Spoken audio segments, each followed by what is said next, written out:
नमस्कार, आप देख रहे हैं चक्रव्यूह और मैं हूं आपके साथ मुकेश राजपूत। और आज चक्रव्यूह में हमारे साथ बहुत ही खास मेहमान हैं। हिमाचल प्रदेश से विक्रमादित्य जी कैबिनेट मिनिस्टर हैं और इस वक्त चक्रव्यूह में जुड़े हैं। बहुत बहुत स्वागत है विक्रमादित्य जी आपका न्यूज़ 18 नेटवर्क में और हमारे इस खास पेशकश चक्रव्यूह में।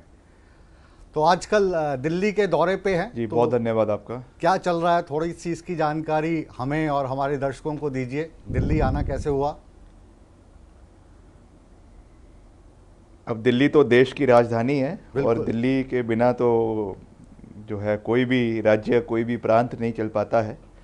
तो मैं समय समय पर दिल्ली में आता रहता हूँ।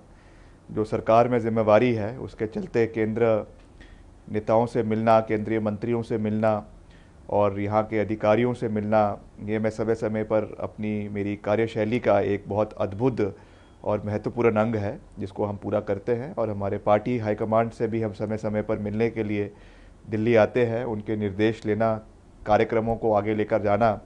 उस संदर्भ में मैं कोशिश करता हूं कि यहाँ के सभी लोगों का मार्गदर्शन ले और हिमाचल में को आगे लेकर जाए। जी, आज जहाँ तक हमें जानकारी है आप रेल मंत्रालय भी गए और नितिन गडकरी जी के यहाँ भी गए, तो हिमाचल के लिए वहाँ से क्या लेकर आए? आवाज़ कम है।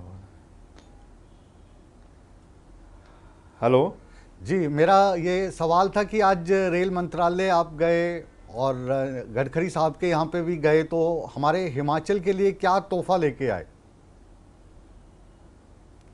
आवाज़ नहीं, आपको? अभी तो हम लगे हुए हैं। हमारे कई प्रोजेक्ट्स जो है वो पाइपलाइन में है हिमाचल प्रदेश के, खास करके अपने हमारे मंत्रालय के, चाहे वो प्रधानमंत्री ग्राम सड़क योजना का जो अभी चौथा चरण शुरू होने जा रहा है उसका है, CRIF की सड़कें हैं उनके प्रोजेक्ट्स हैं, या हमारा रेलवे के आज जो चेयरमैन हैं मैं उनसे भी मिला, रेलवे बोर्ड के कुछ हमारे मसले रेलवे के साथ लंबे पड़े हुए थे, लटके हुए थे शिमला में, जो हमने ब्रिजेस बनाने हैं, फ्लाईओवर्स बनाने हैं, तो उन सब मसले पे मिले हैं और उन्होंने आश्वासन दिया है कि जल्द इसके ऊपर NOCs केंद्र सरकार की ओर से दी जाएगी ताकि जितने भी विकासात्मक कार्य हमारे चले हुए हैं उनको गति मिल सके।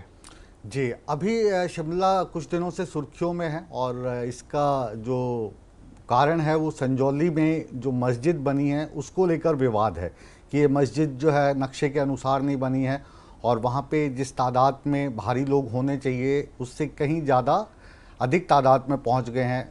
आधार कार्ड जो हैं वो नकली बनवाए जा रहे हैं और उसके बाद आपका जो बयान आया कि नाम और पहचान पत्र की पट्टी लगानी होगी, नेम प्लेट लगानी होगी, तो इससे काफ़ी विवाद उपज आया है। क्या कहेंगे इस पे? देखिए, जो मस्जिद वाला विवाद है और ये जो दूसरी बात कर रहे हैं आप, ये दो अलग अलग विषय हैं जी। जहाँ तक शिमला मस्जिद की बात है, ये ओवरनाइट तो बना नहीं, बड़े लंबे समय से इसका निर्माण चला हुआ था। 2009-10 से इस पे काम चला हुआ था और कोविड के समय में इसकी 3 नई मंजिलें जो है वो बनकर तैयार हुई और अभी इसका विवाद उभरा है और सरकार ने इसका संज्ञान लिया है। बहुत सा विधानसभा में भी इसमें चर्चा हुई है और क्योंकि ये मैटर सब जुडिस है, जो कमिश्नर है उनके कोर्ट में ये लगा हुआ है, MC कमिश्नर के, तो हमने ये साफ बात करी है कि जो भी निर्णय इसमें आता है उसको आगे लेकर जाना ये हमारा दायित्व है। अगर ये अवैध पाया जाता है तो इसको डिमोलिश करने का काम सरकार का है और उस तरीके से हमने आगे बढ़ना है। क्योंकि सब जुडिस मामला है इसलिए इस पर कुछ ज़्यादा अभी हम नहीं कह सकते हैं। जहाँ तक आपने दूसरा विषय कहा है जी, ये भी बड़ा पुराना मसला है ये, क्योंकि इसमें भी सुप्रीम कोर्ट का 2002 की एक अपील थी जिसमें 2012 में सुप्रीम कोर्ट ने सभी राज्यों को ये कहा है कि आपको टाउन वेंडिंग कमिटीज़ बनाने की आवश्यकता है और 2024 में हिमाचल हाई कोर्ट ने भी ये आदेश दिए हैं कि आपको इसके लिए एक अलग से एक्ट बनाने की आवश्यकता है। 2016 में हमने टाउन वेंडिंग जोन्स का एक एक्ट बनाया और उसके तहत हर म्यूनिसिपल कॉरपोरेशन में, म्यूनिसिपल काउंसिल में आपके जगह तय बाजारी के कानून को दुरुस्त करने का कार्य किया जा रहा है। तो हमने इसकी एक बैठक करी कुछ दिन पहले और उसमें यह कहा कि जो निर्देश इसमें कोर्ट के हैं उसको लागू करना सरकार की जिम्मेवारी है, सरकार का दायित्व है। इसलिए उसमें बाकायदा टाउन वेंडिंग कमेटी के माध्यम से टाउन वेंडिंग जोन्स बनाए जा रहे हैं और उसमें जो रजिस्ट्रेशन होनी है वो होएगी, ताकि क्षेत्र के लोगों को उसमें कोई आशंका ना रहे, प्रदेश के लोगों को उसमें कोई आशंका ना रहे, और बाहर से भी अगर कोई हिमाचल में रोजगार के लिए आना चाहता है तो उसका स्वागत है। मगर प्रदेश के कानून, प्रदेश के जो नियम है, प्रदेश के लोगों के जो हित है उसको साधना ये हमारा दायित्व है और इससे कभी हम पीछे नहीं हटेंगे, ये मैं कहना चाहता हूं। उस दृष्टि से जो भी लॉ है, जो भी कानून है, उसको इम्प्लीमेंट करना ये हमारा दायित्व बनता है। जी विक्रमादित्य जी, आपकी मंशा को लेकर हम कोई सवाल खड़ा नहीं कर रहे हैं, लेकिन इसकी जो टाइमिंग है, एक तरफ मस्जिद विवाद चल रहा है, दूसरी तरफ से कांग्रेस के उस परिवार के आप टीका हैं, बड़े बेटे हैं, वीरभद्र सिंह के पुत्र हैं, उनका जब बयान आता है तो इसको एक अलग तरीके से देखा जाता है और कहा जा रहा है कि जो विक्रमादित्य हैं वो यूपी के मुख्यमंत्री योगी जी के पद चिन्हों पर चल रहे हैं। तो ये जो टिप्पणी आती है, इसको आप किस तरीके से देखते हैं? देखिए, हिमाचल प्रदेश अपने आप में एक बहुत महत्वपूर्ण प्रदेश है और हमें किसी और मॉडल को प्रदेश में लागू करने की आवश्यकता नहीं है। ये ज़रूर है कि सब चीज़ों को देखा जाता है, आगे क्या है, पीछे क्या है और इलाकों में क्या है, मगर हिमाचल की अपनी यूनिकनेस है, अपनी खूबी है। हमारा दायित्व ये है कि हमने हिमाचल प्रदेश के लोगों की हितों की रक्षा करनी है। मेरे पिताजी वीरभद्र सिंह जी 6 बार हिमाचल प्रदेश के मुख्यमंत्री रहे और उन्होंने हमेशा हिमाचल के हितों की रक्षा को सर्वश्रेष्ठ रखा है और उन्होंने मुझे भी यही सीख दी है। तो हमारा जो दायित्व है, जिम्मेवारी है कि हमने हिमाचल प्रदेश के लोगों के इंटरेस्ट को वॉच करना है। मैं फिर से इस बात को रिपीट कर रहा हूँ कि हिमाचल में कोई भी आ सकता है, किसी भी राज्य से आ सकता है, ये संवैधानिक हक है, इसमें कोई दो राय नहीं है। मगर हिमाचल प्रदेश के लोगों की आशंकाओं को, हिमाचल प्रदेश के लोगों की सुरक्षा को और इस पर्टिकुलर केस में जो वेंडिंग जोन्स है उसमें आइडेंटिफिकेशन कानून के हिसाब से जो सुप्रीम कोर्ट ने कहा है, हाई कोर्ट ने कहा है, उसको सख्ती से लागू करना ये हमारा दायित्व बनता है और ये कानून हिमाचलियों के लिए भी है और गैर हिमाचलियों के लिए भी है। इसलिए इसको किसी राजनीतिक रंग से देखने की आवश्यकता नहीं है, ये केवल हिमाचल प्रदेश के लोगों के हितों के लिए है जिसको लागू करना हमारा दायित्व बनता है। जी, हिमाचल प्रदेश में जो व्यक्ति 15 साल तक रह लेता है तो उसको फिर बोनाफाइड हिमाचली का सर्टिफिकेट दे दिया जाता है और कुछ उसको ऐसे हकूक़ मिलते हैं जो बाहरी लोगों को नहीं मिलते हैं। तो क्या ये जो दूसरे समुदाय के लोग हैं, मुस्लिम भाई हमारे रह रहे हैं और मुस्लिम समाज लगातार शिमला के विकास में बहुत अहम भूमिका निभाता रहा है, चाहे गैस के सिलेंडर ले जाने हो, टूरिस्टों के बैग उठा के ले जाने हो, बड़ी बड़ी बिल्डिंगों के लिए रेता ले जाना हो, सीमेंट ले जाना हो, तो इसमें हमेशा से कश्मीरी जो मुस्लिम भाई हैं वो हमारी हमेशा मदद करते रहे हैं। लेकिन अब वहाँ पे ऐसा लग रहा है थोड़ा सा डर का माहौल पैदा हो रहा है और लोग वहाँ से पलायन कर रहे हैं। यही हालात मंडी में हैं। और नहीं, आपकी बात बिल्कुल सही है। हमने भी अपना बचपन शिमला में ही काटा है और हम भी इस बात को देखते आए हैं कि जो कश्मीरी भाई है वो विपरीत परिस्थितियों में वहाँ पर जो है दिहाड़ी का काम करते हैं, लेबर का काम भी करते हैं, कुछ सामान उठाना है, बर्फ़ के मौसम में खासकर से घर घर में सिलेंडर पहुँचाना है, ये चीज़ें करती है, उसमें रहता है और हम सब समुदाय का पूर्ण सम्मान करते हैं। वहाँ पे तो बहुत से तिब्ती भी है, जब से आप जानते हैं कि तिब्ती मार्केट बड़ी फेमस है, जब से टिबेटन रेफ्यूज आदरणीय दलाई लामा जी को हिमाचल में वो धर्मशाला रहते हैं, उसकी वजह से बहुत से तिब्ती हिमाचल प्रदेश में बसे हुए हैं। उनकी अपनी दुकानें मकलोडगंज में हैं, उनकी अपनी दुकानें शिमला में हैं और इलाकों में हैं, तो उनकी रक्षा करना ये भी हमारा दायित्व है। और हमारे चाहे वो सिख समुदाय के लोग हैं, हमारे चाहे वो इस्लाम के लोग हैं, सबकी सुरक्षा करना सरकार का दायित्व बनता है। इसीलिए मैं ये कह रहा हूं कि पारदर्शिता लाना बहुत आवश्यक है और रजिस्ट्रेशन बाकायदा बहुत ज़रूरी है।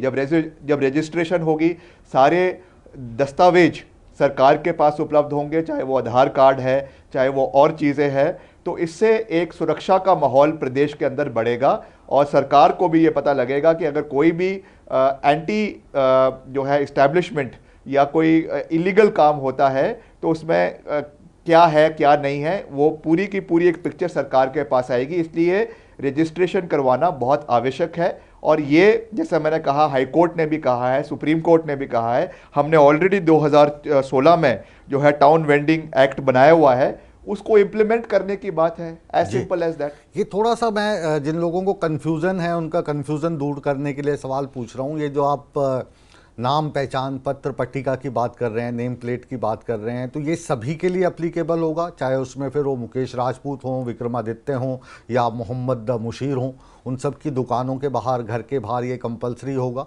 और इसकी जो रजिस्ट्रेशन है, क्या वो डीसी ऑफिस के थ्रू की जाएगी, क्या प्रणाली रहेगी इसकी, ये जानना चाहते हैं हम।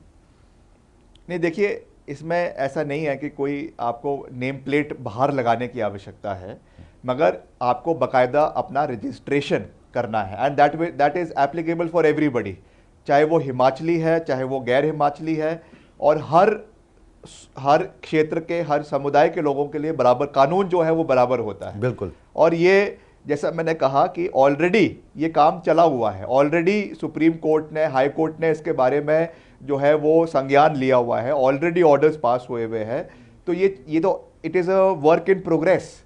तो इसमें किसी को भी कुछ घबराने की आवश्यकता नहीं है। ये केवल एक रजिस्ट्रेशन की प्रक्रिया है जो आपको वेंडिंग और नॉन वेंडिंग जोन्स इलाके के अंदर, शहर के अंदर जो है वो चिन्हित की जाएंगे, चाहे उसमें ट्रैफिक से संबंधित है, चाहे उसमें अडल्ट्रेशन है। बहुत से लोग जो है क्योंकि इसमें रेडी फड़ी में कुछ खा लेते हैं, स्कूल के बच्चे खा लेते हैं, उनके पेट खराब हो जाते हैं, कभी टाइफाइड हो जाता है और प्रॉब्लम हो जाती है, तो उसके लिए एक नियम बनाना चाहिए, चाहे उसमें हमारे फूड इंस्पेक्टर्स हो, उनको भी जो है अगर इंस्पेक्शन करनी है, जब रिकॉर्ड अवेलेबल रहेगा तो उसके लिए उनको भी सहूलत होगी।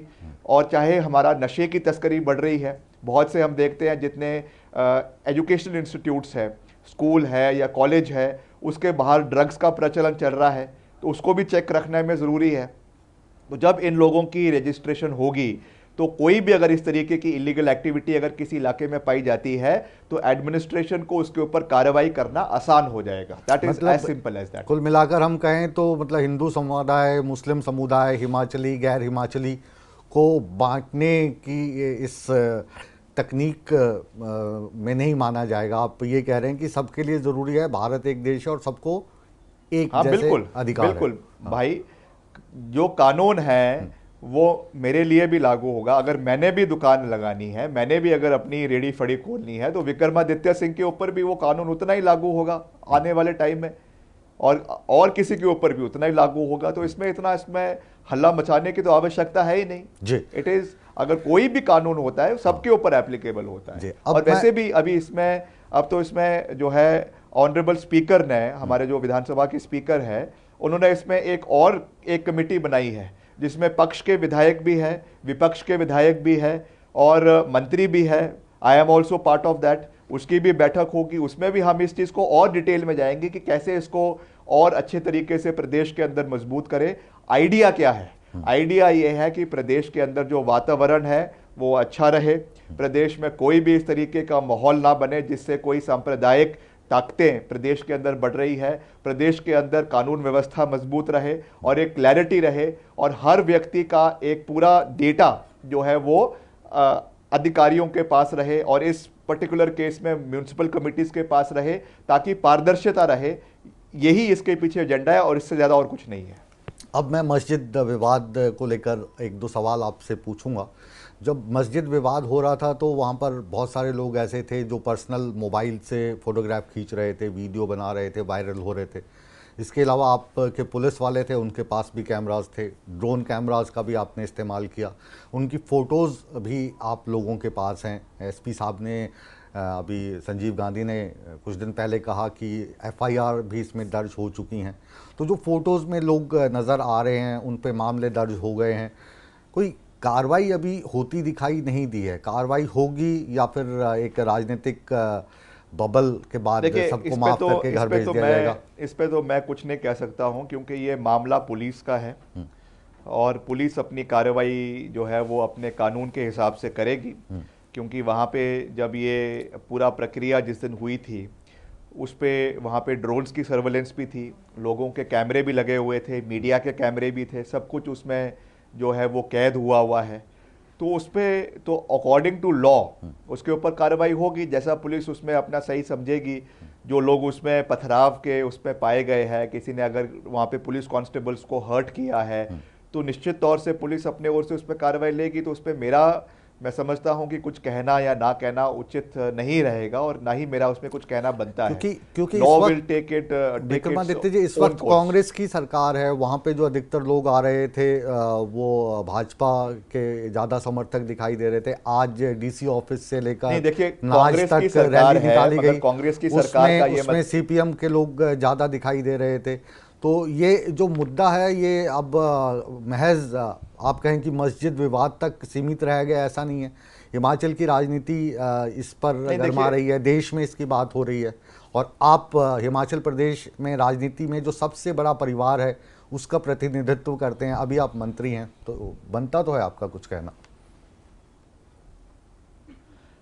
नहीं, मेरा ये कहना है कि पुलिस आज़ाद है, पुलिस के ऊपर कोई दबाव नहीं है और पुलिस वहाँ पर लॉ एंड ऑर्डर को मेंटेन करने के लिए वहाँ पर गई थी। भारी संख्या में पुलिस बल वहाँ पे उपस्थित था कि कोई भी ऐसी परिस्थिति ना बने जिससे कल को कोई मुश्किल परिस्थिति प्रदेश के अंदर बन जाए। इसलिए वहाँ पे एडवोकेट पुलिस फोर्स जो है उपस्थित थी। डीजीपी वहाँ पे प्रदेश के उपस्थित थे, वहाँ पे सुपरिटेंडेंट ऑफ पुलिस प्रदेश के वहाँ पे उपस्थित थे और they were given a free hand कि आपने लॉ एंड ऑर्डर को मेंटेन करना है। अब उसमें जो भी केस बनना है नहीं बनना है वो तो as it is a matter of investigation, जब उसमें तफ्तीश होगी, वीडियोज़ आएगी, जो उसमें पाया गया है उसके हिसाब से कार्रवाई होगी। तो इसमें पुलिस हमारा कुछ कहना तो बनता ही नहीं है ना जी। अब अंत में मैं एक दो सवाल आपसे कंगना रनौत को लेकर लूँगा, क्योंकि कंगना रनौत ने जब से फिल्मों के बाद हिमाचल की मंडी में कदम रखा है तो सीधा जो टाकरा है विक्रमादित्य के साथ रहता है। उसकी एक वजह भी है कि आप दोनों एक ही सीट से चुनाव लड़ रहे थे और ये आपकी पारंपरिक सीट रही है, आपकी माता जी यहाँ से खड़ी होती रही हैं, लेकिन इस बार कंगना रनौत वहाँ से खड़ी हुई, आप वहाँ से खड़े थे। उसके बाद लगातार ट्वीट्स के माध्यम से मीडिया में दिए गए बयानात को लेकर आप एक दूसरे के सामने खड़े रहे। तो जो ताज़ा बयानात आए हैं कंगना रनौत का, उनमें विक्रमादित्य जी की टिप्पणी हम चाहेंगे अपने इस कार्यक्रम में। नहीं।